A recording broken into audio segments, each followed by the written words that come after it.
आज हम लोग स्टार्ट कर रहे हैं 4.3। 4.1 और 4.2 को अच्छे समझ में आया था ना? 4.1 में इंक्रीजिंग डिक्रीजिंग था। 4.2 में क्या था? वो वैल्यू निकालनी थी अपने को, x की वैल्यू कहाँ से लेके कहाँ तक है कि नहीं? और आज 4.3 में हम लोग को ये 5 स्टेप है, ये 5 स्टेप के बेस पे तुम्हारा 4.3 है। तुम्हारे टेक्स्ट बुक में लिखा हुआ है 5 स्टेप, मैंने भी यहाँ पे लिख दिया ताकि बार बार टेक्स्ट बुक ओपन ना करना पड़े। ये 5 स्टेप के बेस पे तुम्हारा पूरा 4.3 है। बहुत सिंपल सा एक्सरसाइज है, छोटा सा एक्सरसाइज है, खत्म करेंगे आज हम लोग। ठीक है, क्वेश्चन दिखाओ, पॉज करना वीडियो। देखो 4.3 का लिख दिया। 4.3 का क्या क्वेश्चन है? Determine the maximum and minimum value of the following function. ये जो फंक्शन दिया है ना, इसका मैक्सिमम और मिनिमम वैल्यू निकालना है। बहुत सिंपल है। मैक्सिमम और मिनिमम एग्जाम में देखो कभी कभी मैक्सिमम की जगह पे मैक्सिमा लिख के आ सकता है, मिनिमम की जगह पे मिनिमा लिख के आ सकता है। तो कभी भी मैक्सिमम या मिनिमम वैल्यू लिखा मतलब आप समझ जाना कि ये 4.3 का एक्सरसाइज है। और 4.3 का एक्सरसाइज है तो आपको ये स्टेप फॉलो करना पड़ेगा। ये स्टेप देख लो, ये स्टेप है तुम्हारा सोल्यूशन। एक एक स्टेप फॉलो करते जा रहा हूँ, बहुत सिंपल है। ठीक है, सबसे पहला स्टेप क्या है? फाइंड f डैश x, मतलब दैट इज डेरिवेटिव, है ना? तो सबसे मैं यहाँ पे पहले लिख देता हूँ स्टेप 1। ऐसा आपको लिखना नहीं है, मेरा पहला क्वेश्चन है इसलिए मैं आपको लिख के बता रहा हूँ। स्टेप 1 में आपने क्या किया? f डैश x निकाला। कैसे निकलेगा f डैश x? डेरिवेट करना है, मैं डायरेक्ट कर रहा हूँ। 6x², 3 आगे आएगा, फिर 3 - 1 x + 1 लगाया, मालूम है ना? इसमें 2 आगे आएगा, 21 × 2 42 हो जाएगा, और 2 - 1 1 हो जाता है। 36x का 36 × 1 मतलब 36 हो जाएगा, और 20 का 0 लिख के मतलब नहीं है। बोलो, समझा? ये डेरिवेट किया है, सिंपल सा डेरिवेटिव। अब ये हो गया, f डैश x आ गया। स्टेप 2, पॉज कर वीडियो। अभी f डैश x हो गया, उसके बाद अभी क्या निकालना है? स्टेप 2। क्या निकालना है? स्टेप 2 निकालना है, जिसमें f डबल x मतलब डबल डेरिवेटिव 3.6 में किया है, याद करो। और बाजू में बताया भी उसका मतलब क्या होता है, डबल डेरिवेटिव। देखो, तो अभी हम लोग f डबल डैश x निकालेंगे। किसका? ये जो आपका फंक्शन x आया ना, इसी का डबल डेरिवेटिव। स्टेप 2, ठीक है, स्टेप 2 निकालेंगे। क्या? f double dash x। कैसे? इसमें भी x + 1 लगेगा, मतलब ये 12x हो जाएगा। ठीक है, और ये क्या हो जाएगा? 42, और 36 क्या हो जाएगा? 0। स्टेप 1 स्टेप 2 समझा? पक्का? अब आ जाओ स्टेप 3। स्टेप 3 में मैंने क्या बोला है कि पुट f डैश x = 0, मतलब f डैश x को आपको 0 लेना है ताकि आप फाइंड कर सको पॉसिबल वैल्यू ऑफ x। आपको x का वैल्यू मिलेगा। किसको 0 लेना है? किसको 0 लेना है? ये f डैश x को। ठीक है, चलो स्टेप 3। स्टेप 3 में क्या लेंगे? f dash x = 0। f dash x का मतलब क्या? ये ना, इसकी जगह पे हम ऐसे रख देंगे। ध्यान देना, कॉमन क्या मिल रहा है? 6 कॉमन मिल रहा है, अंदर बचेगा x²। 6 × 7 = 42, 6 × 6 = 36। ठीक है, अब ये 6 यहाँ मल्टीप्लाई में यहाँ आगे क्या हो जाएगा? तो क्या बचेगा? x² - 7x + 6 = 0। तो 0 ही हो जाएगा। अब इसमें हम लोग फैक्टराइज करेंगे। मल्टीप्लाई करने पे 6 आना चाहिए, प्लस करने पे 7। तो 6 × 1 = 6, -7 चाहिए तो -6 - 1। ठीक है, ये सब 10th में सीखा हुआ आप लोग ने। x² - 6x - 1x + 6 = दो का ग्रुप बनाएंगे ताकि कॉमन ले सकें। इसमें x कॉमन है तो अंदर बचेगा x - 6। इसमें 1 कॉमन है तो वही अंदर आएगा x - 6 दो बार है, एक ही बार लिखेंगे, और इधर x - 1। समझे? अब ये 0 दोनों को स्प्लिट करेंगे, -6 उस साइड जाके प्लस हो जाएगा, और -1 उधर जाके क्या हो जाएगा? +1। देखो x की पॉसिबल वैल्यू मिली, 6 मिला, और क्या मिला? स्टेप 3 तक समझ में आया? पक्का? अब आ जाओ स्टेप 4 चलते हैं। स्टेप 4 में उसने क्या बोला है? स्टेप 4 बोलता है कि जो भी आपकी वैल्यू आई है x की, उसको सब्स्टिट्यूट करना है किसमें? स्टेप 2 में। स्टेप 2 मतलब वो f डबल डैश x में रखना है, एकदम सिंपल सा। ठीक है, तो ये जो x की वैल्यू आई है, देखो x की 2 वैल्यू आई है ना, तो हम लोग ऐसा दो बार बनाएंगे, क्योंकि 2 बार रखना पड़ेगा ना हम लोग को। f डबल डैश x की वैल्यू क्या है? 12x minus 42। मतलब ऐसा दो बार क्यों लिख रहा हूं मैं, क्योंकि x की दो वैल्यू आई है, इसलिए हम लोग को दो बार ऐसा करना पड़ेगा। अगर एक वैल्यू आती तो एक ही बार करते। इधर क्या रखेंगे 6 रखेंगे, इधर क्या रखेंगे 1 रखेंगे। समझ में आया? चलो अभी क्या रखना है 6। तो कैसे रखना है, x की जगह पे 6 रखना ना, तो ये ब्रैकेट में जो x है उसकी जगह पे 6 आ गया। फिर 12 into 6 minus 42 f double dash 6 72 minus 42 कितना आएगा 30, और ये 0 से बड़ा है ना, तो हम लिखेंगे कि f double dash 6 is greater than 0 से बड़ा है। अच्छा देखो यहाँ पे मैंने लिखा है कि अगर 0 से बड़ा होगा तो फंक्शन क्या होगा, मिनिमा होगा। मिनिमा को मिनिमम भी लिख सकते हो, तो ऐसा हम यहाँ पे लिख के बताएंगे। then the function is minima या मिनिमम, जो भी लिखना है लिखो। हाँ बोलो समझ में आया? इसको सॉल्व करते हैं। इसमें क्या रखेंगे,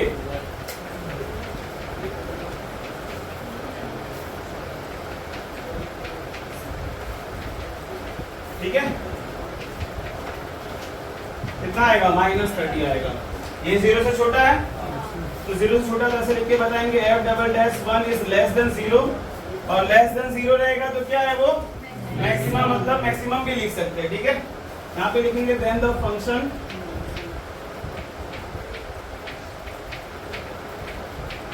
इज मैक्सिमम। ये हो गया तुम्हारा स्टेप 4। बोलो समझा? अभी लास्ट स्टेप बाकी है खाली। अभी तक के स्टेप में कहीं पे भी डाउट, एकदम सिंपल सा जा रहा है। ठीक है, अब स्टेप 5। स्टेप 5 में क्या बोला है, to find the maximum and minimum value. जो x की वैल्यू a आई थी उसको कहां सब्स्टिट्यूट करेंगे, x की वैल्यू को fx में, fx मतलब जो मेन फंक्शन था आपका, इसमें भी रखेंगे। ठीक है, तो चलो अब यहाँ पे रखेंगे स्टेप 5। क्या है फंक्शन, पहले लिख देते हैं। जो हमारा फंक्शन है 2x³ minus 21x² plus 36x, दो बार लिखना पड़ेगा ना।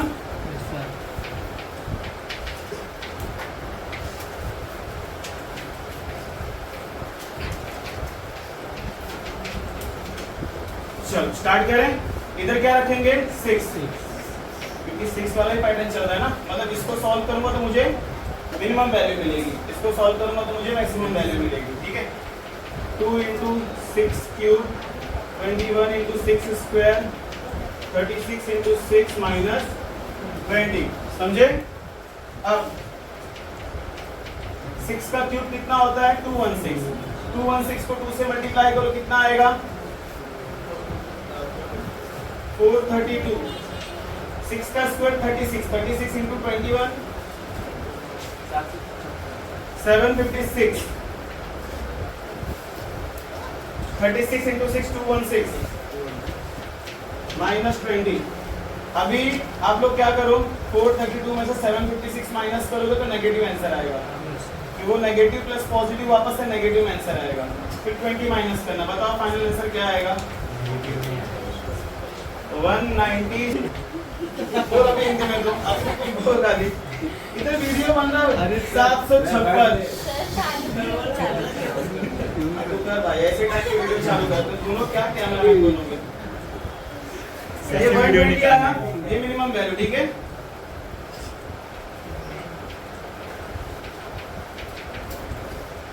मिनिमम वैल्यू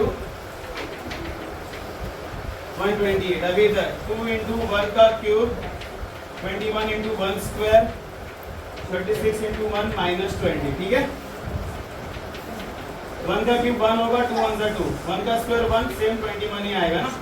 तो ये भी 36 into 36 minus 20, इसका कितना आएगा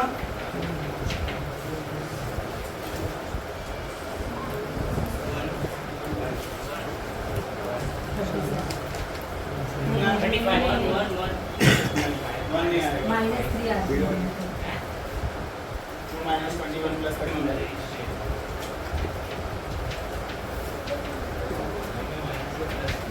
ठीक है, समझ में आया? डन, बंद कर दो। पहला स्टेप 1 स्टेप 1 में क्या है, f डैश x, ठीक है। x स्क्वायर का क्या हो जाएगा 2x, और 16x का देखो क्या होगा 16 अपॉन एक्स स्क्वायर। पता चला कैसे, ये देखो 16 अपॉन एक्स है ना, क्या मैं इसको ऐसे नहीं लिख सकता 16 इंटू 1 अपॉन एक्स। 16 एक कांस्टेंट नंबर है इसलिए ऐसा रहेगा, और 1 अपॉन एक्स का डेरिवेटिव मैंने क्या लिखा है माइनस 1 अपॉन एक्स स्क्वायर। फिर 16 1 जा 16 माइनस 16 अपॉन एक्स स्क्वायर। समझा कैसे आया। तो आप लोग ये वर्किंग आउट नहीं शो करोगे तो भी चलेगा, डायरेक्ट लिखो, ठीक है। समझा ना कैसे आया ये, ओके। अब ये हो गया फर्स्ट डेरिवेटिव। अब आ जाओ सेकंड डेरिवेटिव करते हैं, f double dash x।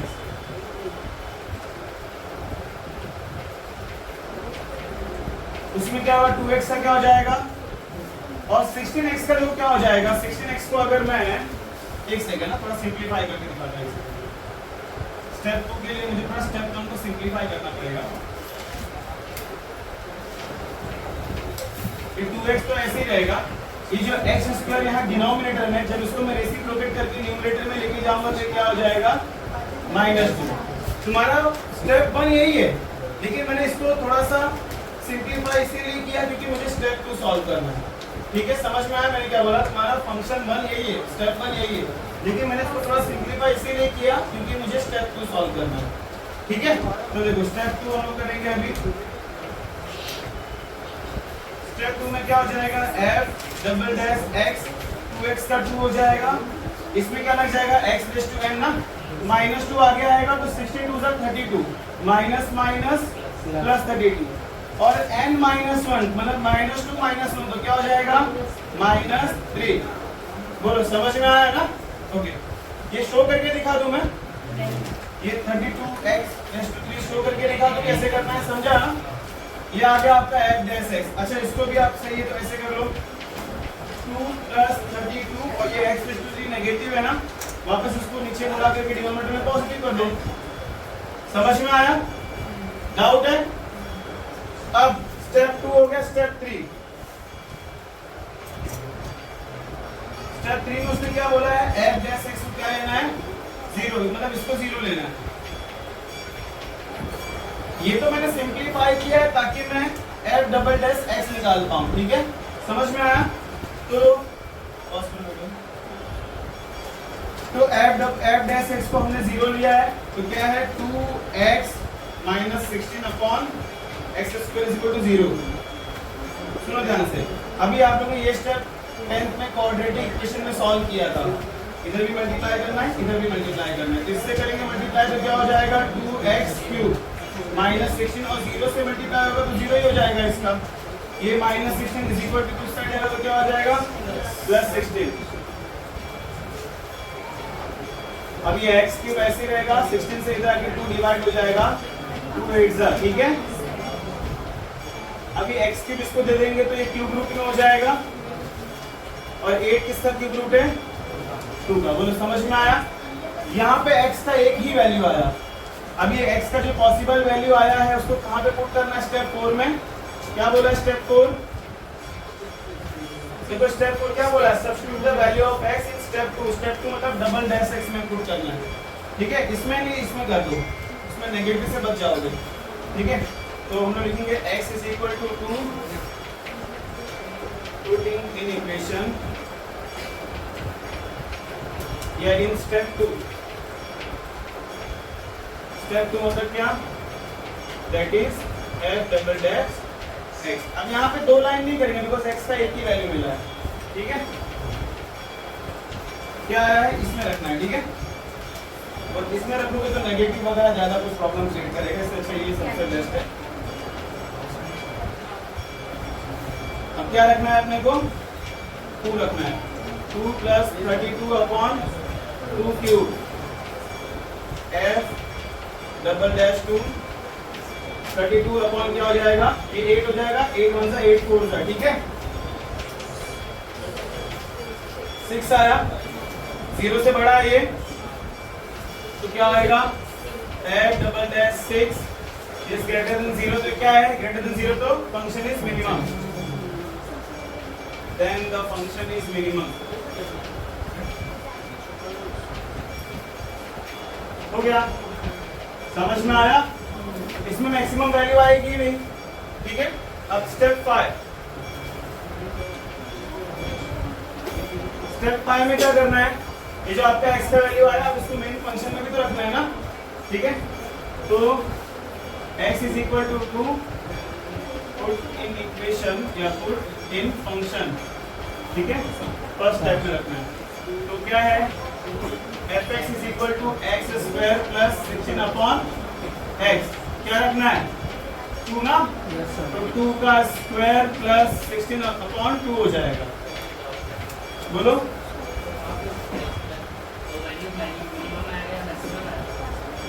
Zero से बड़ा है ना तो मिनिमम आएगा, अगर जीरो से छोटा होता लाइक नेगेटिव वगैरह में होता तो हम मैक्सिमम लिखते हैं, ठीक है। अब यहाँ पे 2 का प्लस में आएगा तो जीरो से बड़ा ही है, फिर मिनिमम ही रहेगा, नेगेटिव आंसर आएगा तो मैक्सिमम में रहेगा, ठीक है। तुम लोग डाउट पूछो, ऐसा नहीं कैमरा चालू डाउट नहीं पूछने का, अपना रेगुलर क्लास लेक्चर जैसा होता ना वैसे ही रखो। 2 8 जा 16 हो जाएगा, कितना आ गया 12, मतलब मिनिमम वैल्यू आ गई ना।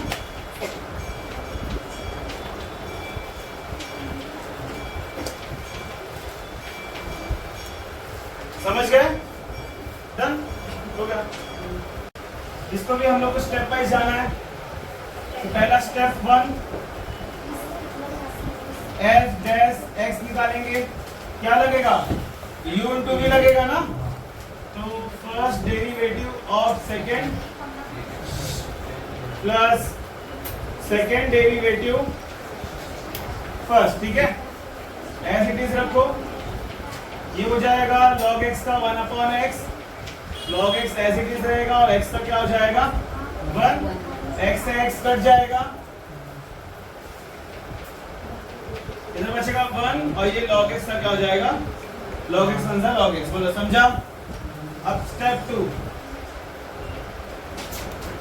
स्टेप 2 में इसको वापस से डेरिवेट करना, again derivative f double dash x, तो 1 का क्या हो जाएगा 0, ठीक है, और log x का क्या हो जाएगा 1 अपॉन x, 0 मैंने नहीं लिखा, समझे।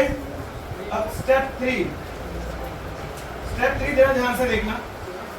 स्टेप 3 में हम लोग जो स्टेप 1 था उसको 0 लेते हैं, मतलब f डैश x को हम लोग क्या लेते हैं 0। ये जो स्टेप है ना सम करते करते आपको बाय हार्ट हो जाएगा, इसको 0 ले लिया। क्या है आपका step 1 plus log x is equal to 0। यहाँ पे जरा ध्यान देना, ये वाले स्टेप पे ध्यान देना, ये 1 जो प्लस है वहां जाके क्या हो जाएगा, ठीक है।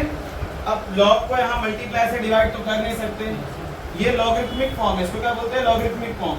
इसको हम एक्सपोनेंशियल फॉर्म बनाएंगे। एक्सपोनेंशियल फॉर्म का मतलब क्या होता है, कभी भी log के साथ में जो भी वेरिएबल रहता है ना, इसके नीचे log का एक बेस e यहाँ पे रहता ही है, यहाँ पे log का बेस e यहाँ पे रहता ही है, समझ में आया। तो क्या करेंगे, अभी देखो इसका क्या हो जाएगा बताता हूँ। तो x की वैल्यू जो क्या हो जाएगी पता है, ये जो e यहाँ पे इसका बेस है ना, ये यहाँ पे आके कुछ ऐसा हो जाएगा और log हाइड हो जाएगा। कभी भी याद रखना log के नीचे उसका बेस क्या रहता है e, और ये x का वैल्यू निकालना है, तो जो ये e इसका बेस है ना, यहाँ पे आकर के -1 के नीचे आ जाएगा, मतलब उसका बेस बन जाएगा और -1 उसका रेशियो फॉर्म बन जाएगा, डिग्री बन जाएगा। आया समझ में, ये बात ध्यान से याद रखना। अच्छा ये e रेशियो -1 है ना, इसको मैं वापस से रेसिप्रोकेट करके नीचे ऐसे बुला लूंगा तो 1 अपॉन e हो जाएगा। इधर 1 है बट 1 हाइड रहता है, इसलिए लिखा नहीं होगा। बोलो समझा, यहाँ पे x का वैल्यू क्या आ गया 1 अपॉन e आ गया। बोलो यहाँ तक समझा। अब ये जो 1 अपॉन e आया है स्टेप 3 है टेस्ट x का वैल्यू, उसको किस में रखेंगे, स्टेप 2 में रखेंगे। तो आज हम स्टेप 4 सॉल्व करते हैं कि x is equal to 1 upon e putting in step 2,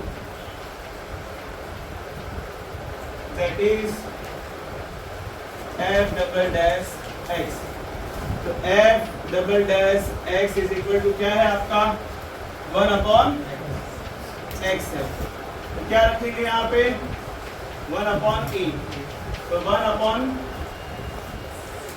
upon x के यहाँ पे क्या आ जाएगा 1 अपॉन। बोलो यहाँ पे समझ में आया। अब इसको रेसिप्रोकेट कर दो, तो 1 तो ऐसे ही रहेगा ऊपर वाला न्यूमरेटर का, ये रेसिप्रोकेट होगा तो e अपॉन क्या हो जाएगा 1 1 कट हो जाएगा,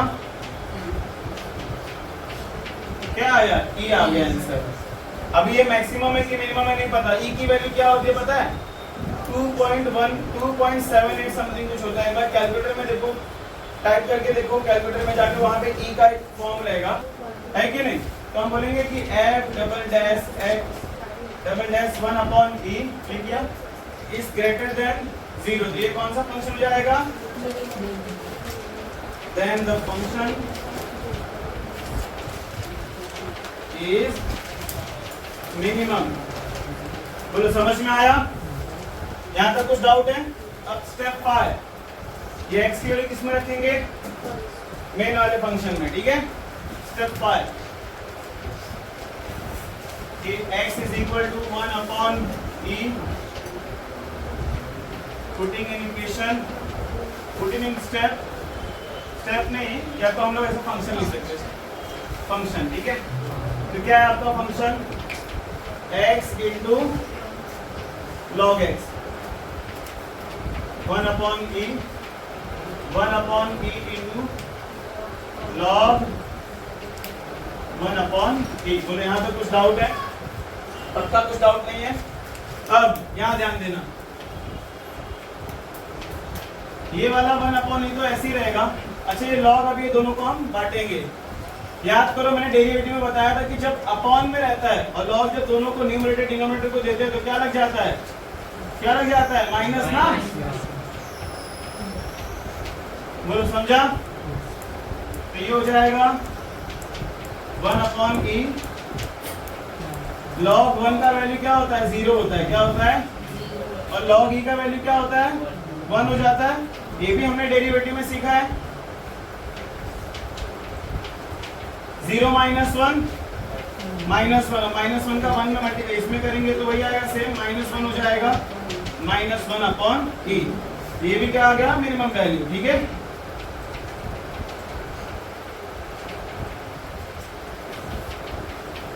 समझ में आया, डन। अभी ये बहुत इंपॉर्टेंट क्वेश्चन है, बहुत ज्यादा इंपॉर्टेंट है ये, एग्जाम में इसका चांसेस बहुत ज्यादा है, 4 मार्क्स का वेटेज है। अभी तक आपने जितने भी क्वेश्चन किए 4.3 के, उसका वेटेज 4 मार्क्स में ही आता है, ठीक है। मतलब इंपॉर्टेंट क्वेश्चन है, बहुत इजी भी है। चलो देखो क्या लिखा हुआ है, divide the number 20 in 2 parts such that their product is maximum. मतलब 20 को आपको ऐसे दो नंबर में डिवाइड करना है जिसका प्रोडक्ट क्या होगा, मैक्सिमम होगा, जिसका प्रोडक्ट क्या होगा मैक्सिमम। अब वो दो नंबर आपको पता क्या है, नहीं पता है ना। जैसे अगर मुझे मालूम होता है एक 5 होता है तो मल्टीप्लाई करके 20 लिख देता, बट यहाँ पे तो अपने को नंबर नहीं पता है ना, तो हम लोग यहाँ पे लेट करेंगे, let the one number be x। मतलब अगर एक नंबर क्या होगा x होगा एंड अदर नंबर क्या हो जाएगा 20 माइनस x, ठीक है। 20 को आपको दो ऐसे नंबर में डिवाइड करना है जिसका प्रोडक्ट क्या हो जाएगा, मैक्सिमम हो जाएगा, ठीक है।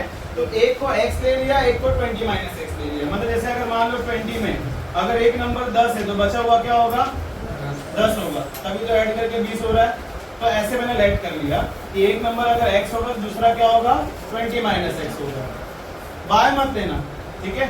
एक x होगा तो दूसरा 20 माइनस x होगा, उसी के अंदर से निकलेगा ना दूसरा नंबर। जैसे अगर मैं बोलूंगा कि मेरे हाथ में 20 रुपए हैं, ठीक है, लेकिन वो मेरा और अशोक का मिला करके 20 रुपए है। अब आप लोग को ये नहीं पता मेरे पास कितना है कि अशोक के पास कितना है। अगर मैंने बता दिया कि अशोक का उसमें से 8 रुपए है तो आप लोग मेरा कैसे लगाओगे, 20 में से 8 माइनस करोगे। तो मान लो ये है 8 है, ये 20 माइनस 8 है। समझ में आया।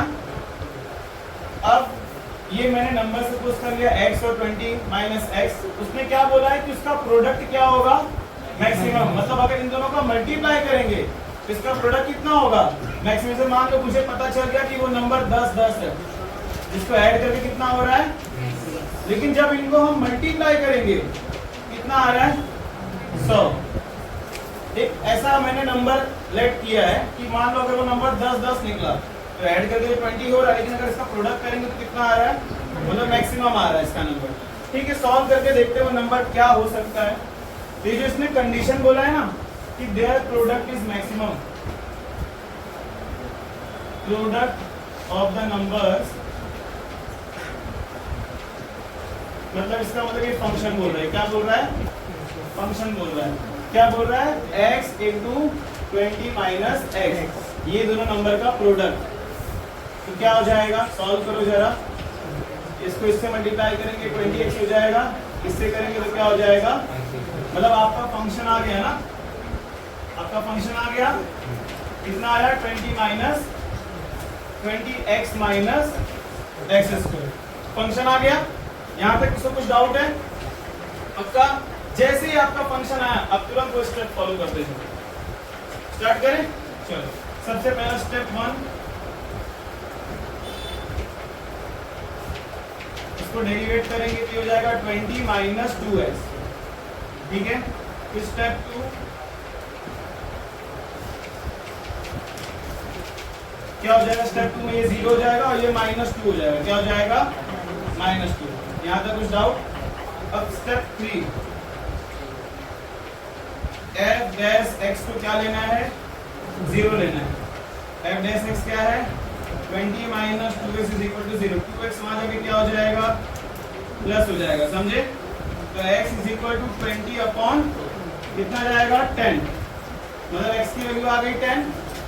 अब ये x की वैल्यू हम लोग को डबल डैश x में रखना था, बट यहाँ पे कोई वेरिएबल ही नहीं है, तो हम यहाँ रखेंगे, हो गया अपना एक नंबर नंबर आ गया, x आ गया। अब अदर नंबर निकाल दो साइड में, एंड अदर नंबर क्या हो जाएगा, 20 माइनस x क्या हो जाएगा, 10, दोनों नंबर आ गया। हमने स्टेप 4 क्यों नहीं किया, बिकॉज हम लोग को f डबल डैश x में रखने के लिए कोई वेरिएबल था ही नहीं ना, तो मल्टीप्लाई किससे करता मैं, तो स्टेप 4 वाला करेंगे, और जब स्टेप 4 नहीं होगा तो स्टेप 5 भी नहीं होगा। यहाँ पे हमको नंबर निकालना था, वो नंबर मेरा आ गया, फर्स्ट नंबर ये आया, सेकंड नंबर वो आ गया, तो समझ में आया, ठीक है।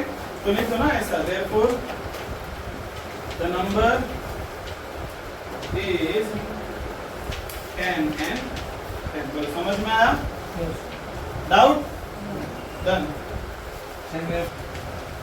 क्या लिखा है, एक मेटल का वायर है, a metal wire of 36 centimetre long, एक मेटल का वायर है, उसका लेंथ कितना है, 36 सेंटीमीटर है, मान लो ऐसा है, ये मेटल का वायर है, ठीक है।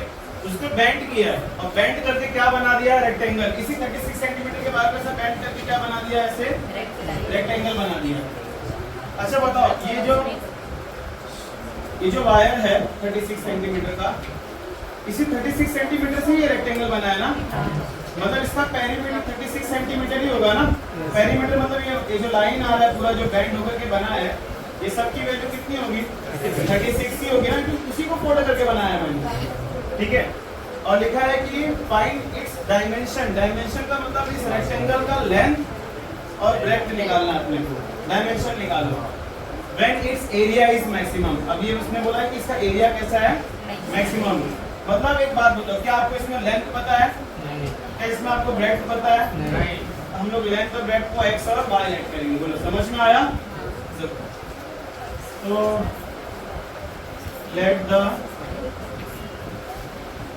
length of rectangle be x and breadth be y। Rectangle का लेंथ कितना हो जाएगा, x और ब्रेड्थ कितना हो जाएगा।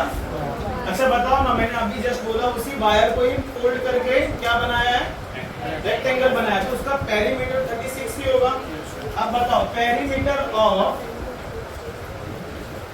रेक्टेंगल कितना है, 36 ही हुआ ना, उसका पेरीमीटर कितना है, 36 सेंटीमीटर। ये पेरीमीटर ऑफ रेक्टेंगल का फॉर्मूला जानते हो क्या होता है, 2 इंटू लेंथ प्लस ब्रेड्थ, और इसकी वैल्यू पता है। 2 ऐसे रहेगा, लेंथ की वैल्यू x है, ब्रेड्थ की वैल्यू क्या है, अब ये 2 मल्टीप्लाई से यहाँ आगे क्या हो जाएगा, 18 हो जाएगा। y को यही रखो, बिकॉज डेरिवेटिव में y हमेशा अकेला रहता है, और ये x वहां जाके क्या हो जाएगा, बोलो समझ में आया। y की वैल्यू आ गई है ना, y का वैल्यू आ गया है। उसने बोला है उसका एरिया मैक्सिमम है, एरिया क्या है उसका, एरिया मतलब एरिया ऑफ रेक्टेंगल बोल रहा है वो निकालने के लिए, एरिया ऑफ रेक्टेंगल का फॉर्मूला क्या होता है? Length into breadth. हाँ, एरिया ऑफ रेक्टेंगल क्या होता है? Length into breadth. अब जहां मल्टीप्लाई करने वाला बात आ जाए वहां पे क्या बन जाता है? फंक्शन बन जाता है। जहां पे मल्टीप्लाई का कुछ भी आया वहां पे क्या बन जाएगा? फंक्शन। लेंथ क्या है? x, ब्रेड्थ क्या है? y। ये फंक्शन ऐसी रहेगा, x ऐसी रहेगा, y की वैल्यू क्या निकाली हमने? ठीक है, 18 माइनस एक्स निकाला है, यहाँ पे लिख दो फ्रॉम 1। समझ में आ रहा है? यहाँ से कुछ डाउट? अब मल्टीप्लाई कर दो, इसका इसमें होगा तो 18x, इसमें होगा तो माइनस एक्स स्क्वायर। अब जैसे अभी आपने ये किया था ना इसके पहले, divide the 20 in two terms, same वैसे ही करना है। कर लोगे? सेम वैसे ही करना। अभी स्टेप 1 निकालना, फिर स्टेप 2 निकालना। स्टेप 1 में क्या आएगा बताओ? 18 माइनस 2x। स्टेप 2 में क्या आएगा?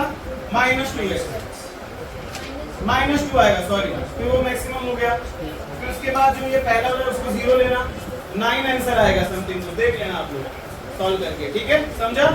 तो आप लोग कर लोगे इसके आगे का पार्ट। डन। इसके आगे वाला पार्ट चलो स्टार्ट करें।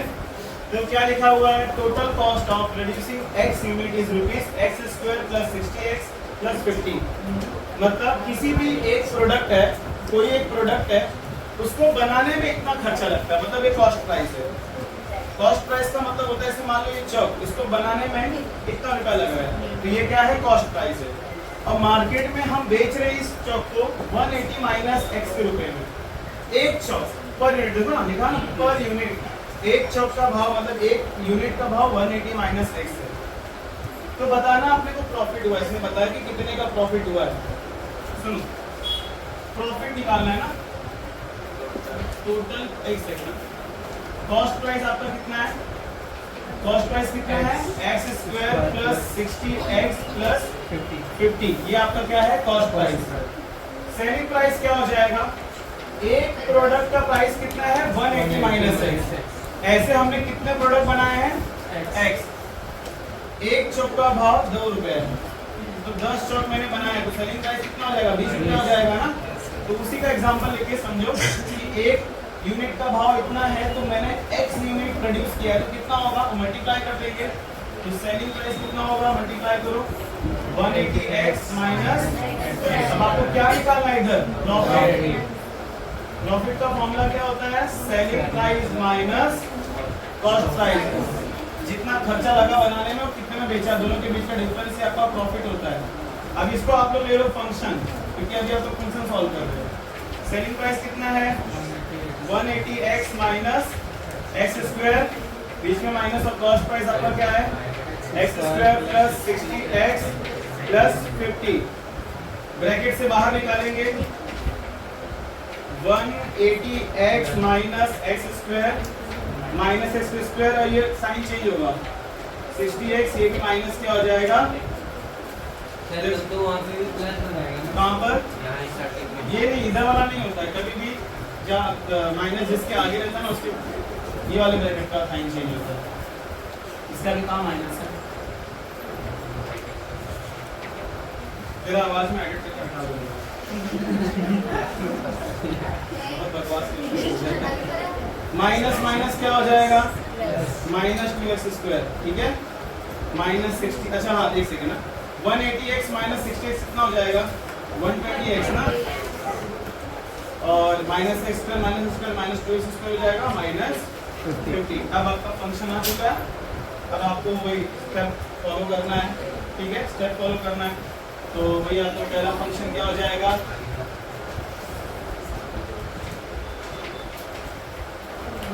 f डैश x क्या हो जाएगा? 120x का 120 हो जाएगा, 2x² का क्या हो जाएगा? 4x, है ना? 50 का 0। फिर अभी स्टेप 2, ये हो जाएगा 0 और ये हो जाएगा -4। अब स्टेप 3, f डैश x को क्या ले लेते हो? 0। f डैश x आपका क्या है? 120 minus 4x is equal to 0। 120 भी रहेगा, 4x वहां जाके पॉजिटिव हो जाएगा, x is equal to 120 divide by 4, कितना जाएगा? 30। अब इस x की वैल्यू किसी में पुट तो कर नहीं सकते हम लोग, इसमें नहीं रख सकते ना, क्योंकि ऑलरेडी इसमें कोई वेरिएबल है ही नहीं। x की वैल्यू आ गई 30, अब इसके बाद x की वैल्यू आ गया, मतलब क्या आ गया, कितना यूनिट आपने बनाया है, इसमें हम लोग क्या निकाला, तो प्रॉफिट ना। अब आप क्या करना है, ये जो x की वैल्यू ना कॉस्ट प्राइस में भी रखना, सेलिंग प्राइस में भी रखना, तो एक नंबर आएगा, कि दोनों को माइनस करोगे तो आपका प्रॉफिट निकल जाएगा, कितना प्रॉफिट है। देखो कैसे रखना है, कॉस्ट प्राइस आपका क्या है, x square plus 60x minus plus 50, फिर 30 स्क्वायर प्लस 60 इंटू 30 प्लस 50, 900 1800 कितना हो जाएगा, 2750 2750, ये आपका कॉस्ट प्राइस हो गया। सेलिंग प्राइस निकाल लो,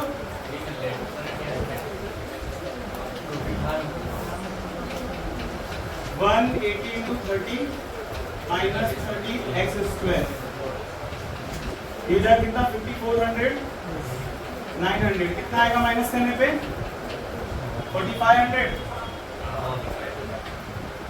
अब बताओ प्रॉफिट कितना होगा, cost price selling price minus cost price, नहीं सेलिंग प्राइस 4500 है और 2750, करेक्ट, कितना आएगा 1250 आएगा ना, 1750, ओके, समझा ना, डन।